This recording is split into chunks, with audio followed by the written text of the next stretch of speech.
على سيد الرسل والصلاة والسلام على سيد الرسل وخاتم الأنبياء وعلى آله المجتبى وأصحابه الأتقياء ونشهد أن سيدنا وسندنا وحبيبنا وشفيعنا ومرشدنا ومولانا محمدا عبده ورسوله صلى الله تعالى عليه وعلى آله وأصحابه وأحبابه وأزواجه وذرياته وآل بيته أجمعين وسلم تسليما كثيرا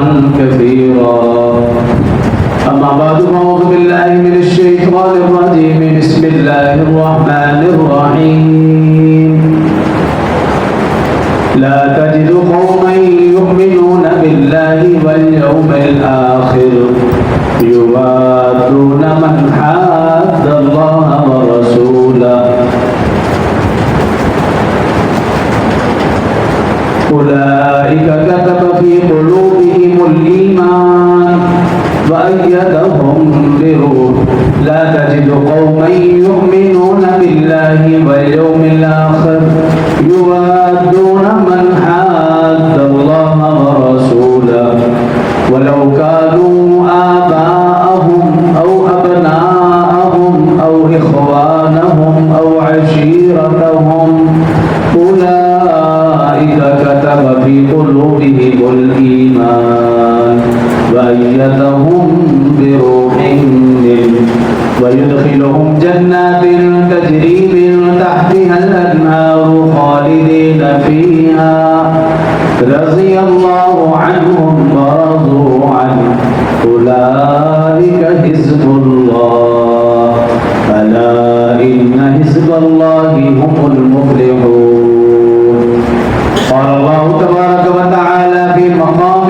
آخر ومن يطع الله والرسول فأولئك مع الذين أنعم الله عليهم من النبيين قال النبي صلى الله عليه وسلم لا يؤمن أحدكم حتى أكون أحب إليه من أهله وماله وولده والناس أجمعين قال النبي صلى الله عليه وسلم من أحبني كان معي في الجنة أو كما قال عليه الصلاة والسلام صدق الله العظيم وصدق رسوله النبي الكريم ونحن على ذلك لمن الشاهدين والشاكرين والحمد لله رب العالمين